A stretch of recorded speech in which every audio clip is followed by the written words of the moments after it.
Dia rela untuk mengorbankan organ vitalnya sendiri ya untuk sebuah kepuasan gitu.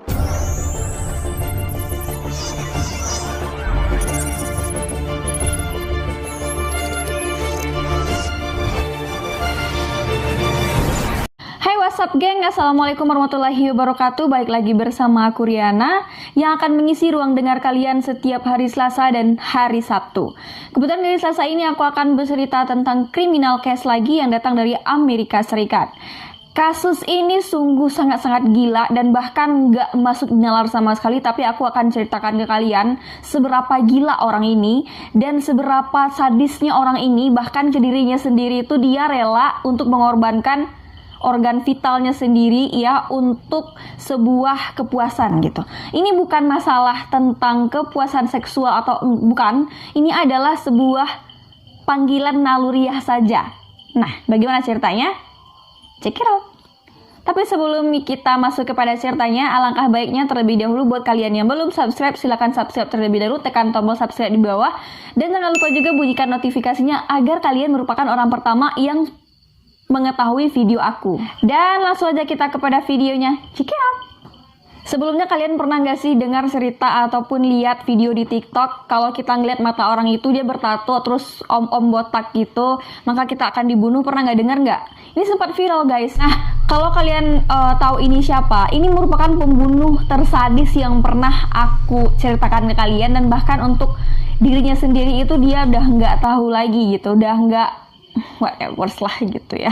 Yang penting naluriah aku tersalurkan. Tanya gini guys, di tanggal 11 Agustus 2013 polisi ini biasalah kan lagi patroli terus lagi jalan-jalan gitu ya. Dan tak lama kemudian dia melihat sebuah mobil pickup berwarna putih yang nggak jalan-jalan dari tadi. Jadi polisi ini merasa aneh gitu loh, kenapa mobil itu jalan dari tadi nggak jalan-jalan gitu, emang ada yang aneh ya. Nah, karena polisi ini merasa heran, terus dikunjunginya lah mobil itu kan, pap, sampai di situ dicigapnya lah ke dalam gitu ya. Dilihat ke dalam, ternyata kaget polisi ini. Wow, impresif. Ada 2 orang mayat yang bernama Juan Urip dan Pena. Dan akhirnya diteleponlah sama polisi ini ambulan untuk diatopsi jenazah-jenazah itu. Dan di sana tidak ditemukan sama sekali bekas ataupun juga DNA dari orang yang melakukan pembunuhan itu. Belum tahu sama sekali guys. Oleh karena itu polisi menindaklanjuti kasus tersebut lebih lanjut lagi. Terus nggak berselang lama setelah kejadian di tanggal 11 Agustus itu, nah kembali lagi di tanggal 19 Agustus 2013 masih, polisi dapat telepon dari seorang pegawai supermarket ya. Terus polisi ini datanglah ke tempat yang disuruh oleh pegawai supermarket tadi. Dan ternyata di situ ada sebuah mayat ditemukan juga dalam truk pickup di tepi kolam renang di Spring Lake Park tadi. Di mana mayat itu ditembak di bagian kepalanya juga guys. Polisi itu nanya kepada petugas supermarket itu, lihat nggak pembunuhnya siapa? Terus dengan lugunya dia jawab, enggak pak, tadi saya baru pulang makanya saya lihat sini dan saya lihat ada mayat di situ makanya saya telepon bapak. Oh oke lah. Dan datanglah ambulan untuk mengotopsi mayat itu. Itu merupakan seorang korban yang bernama George Chagigarus yang berusia 29 tahun. Di tanggal 21 Agustus 2013, polisi dapat telepon dari seorang warga yang ada di tempat kejadian perkara. Dan kemudian polisi datang ke tempat itu dan ternyata memang benar laporan yang diterima oleh polisi bahwasanya di situ ada mayat perempuan yang tergeletak di tengah jalan gitu guys. Dan tak lama setelah itu polisi menemukan sesuatu yang menakjubkan. Kenapa? Itu adalah CCTV yang ada di ujung jalan, dan ternyata CCTV itu sorotannya itu ke arah mayat perempuan tadi, dan perempuan itu bernama Andrea Kruger yang berusia 33 tahun. Nah, karena ada petunjuk yang luar biasa di kejadian yang ketiga ini, maka CCTV itu kemudian dilacak oleh polisi, dan ternyata di dalam CCTV itu ada seorang om-om botak yang bertato, putih, tinggi, dan dicurigai lah bahwasanya yang membunuh perempuan ini adalah orang yang ada di dalam itu gitu. Kebetulan dia menjergap perempuan itu ketika perempuan itu lagi ada di dalam mobilnya, dan bukannya menolong perempuan itu, malah dia meninggalkan perempuan tersebut dengan beberapa tembakan di dalam tubuhnya, dan dia membawa mobil itu pergi guys, dia kabur. Dan tak lama berapa kemudian polisi langsung menemukan nih mobil yang digunakan oleh Andrea Kruger yang dibawa oleh maling tadi. Dan ternyata Dalam mobil itu juga ada fingerprint dan DNA dari orang yang membunuh Andrea Kruger. Dan tak lama kemudian om botak itu ditemukan di rumahnya dan kemudian dibawa ke kantor polisi untuk kembali diperiksa kejiwaan dan juga motif apa yang melatar belakangi dia untuk melakukan hal tersebut. Nah, sesampai di kantor polisi guys, kenapa Anda melakukan hal yang sebejat itu, pembunuhan sebanyak 4 orang itu, katanya gitu kan. Terus om botak ini jawab, sepupu saya sudah terbunuh, kata dia kan. Apakah pembunuhnya mereka itu? Dan dengan polosnya om botak ini jawab, bukan.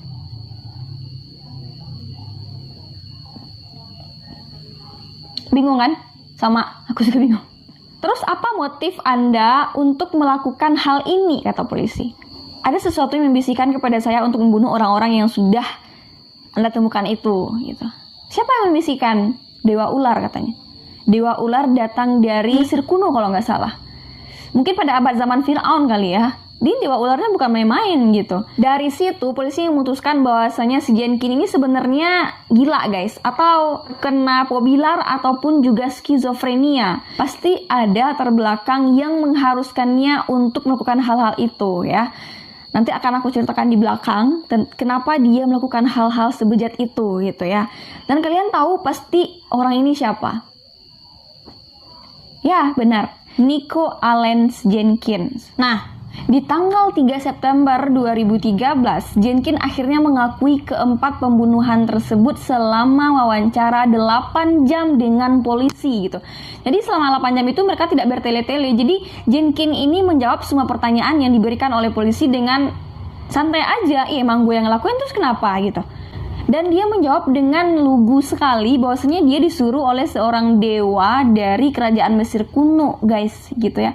Nah, Jenkins mengatakan kepada polisi bahwa tindakan itu adalah pengorbanan untuk Apopis yang merupakan dewa di agama Mesir kuno guys. Dan akhirnya setelah dia mengaku semua apa yang dilakukan itu, makanya dia didakwa dengan 4 tuduhan pembunuhan. Dan kemudian si Jenkins ini mengklaim bahwa dirinya itu terkena penyakit mental dan dia menderita penyakit skizofrenia, gangguan bipolar dan gangguan obsesif kompulsif katanya. Dan akhirnya proses pengadilan terhadap Jenkins pun dimulai. Dan selama persidangan, Jenkins menyatakan bahwa dia bertindak di bawah komando dari Apopis gitu. Kejenakaan ruang sidang termasuk berbicara dalam bahasa roh. Dia berbicara dengan bahasa roh yang datang dari antah berantah gitu. Kemudian melolong seperti anjing ataupun seperti serigala.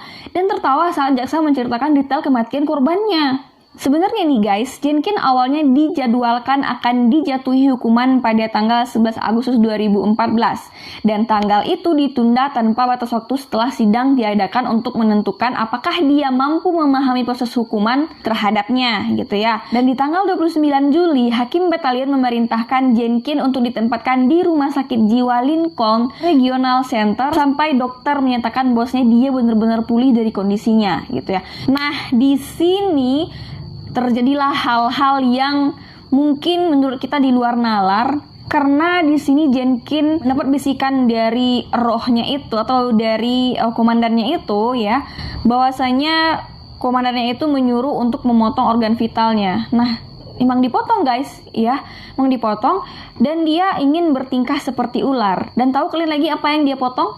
Lidahnya. Lidahnya dibelah menjadi 2 agar ia memiliki kemiripan dengan ular kayak gitu. Jadi lidahnya itu dibelah di tengah dan lidahnya akhirnya bercabang 2 kayak gini. Ya persis seperti ular lah. Nah, kalian tahu kan kenapa dia tidak dinyatakan atau diberikan hukuman? Ya karena tadi kurang. Ngerti kan? Kurang ya. Karena dia mengidap penyakit skizofrenia ataupun ya seperti itulah ya.